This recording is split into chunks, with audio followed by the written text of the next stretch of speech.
En cette fin d'année a eu lieu la 2e édition des rencontres des acteurs économiques de Bron, l'occasion de regrouper et de créer des liens entre les différents acteurs socio-économiques de la ville.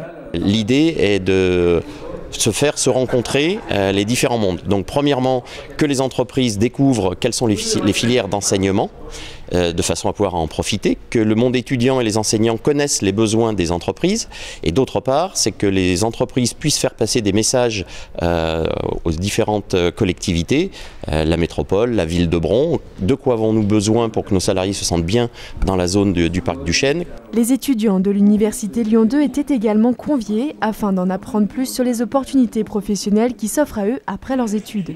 C'est vraiment ma casquette d'entrepreneuse ce soir que je prends et c'est vraiment de voir, je suis curieuse de voir quels sont les partenariats, quels sont les liens entre l'université et les acteurs économiques de la ville de Bron.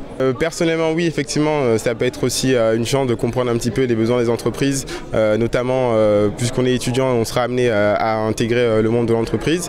Donc à ce niveau-là ça me permet de comprendre comment je peux m'insérer professionnellement.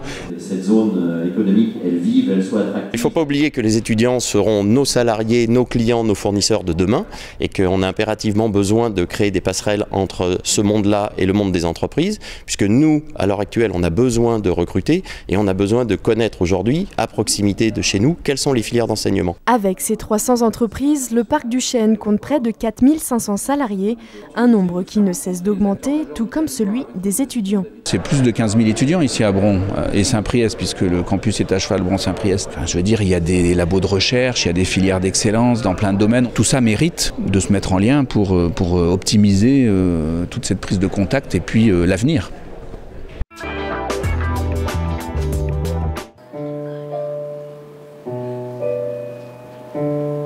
Un grand livre qui s'anime quand on tourne les pages ou encore une jeune femme un peu maladroite dans une cuisine.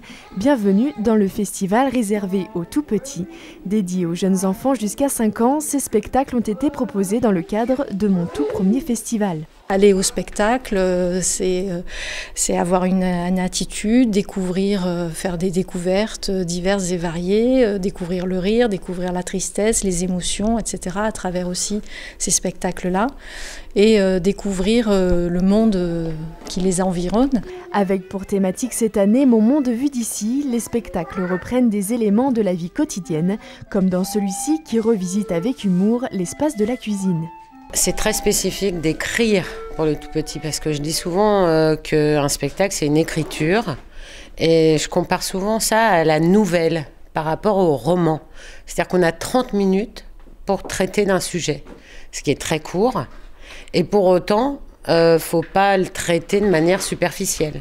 Donc non seulement on a très peu de temps, mais pour autant faut pas avoir peur de répéter les choses. Des spectacles rythmés et pleins d'humour donc pour accrocher l'attention des enfants comme celle des parents. Très sympa avec ma fille de 4 ans et celle de 2 ans, donc un spectacle ludique, poétique, très agréable, c'est le bon format pour les petits. Oh, quelle chaleur! Débuté le 21 novembre, le festival se termine le 15 décembre et reviendra bien sûr l'année prochaine.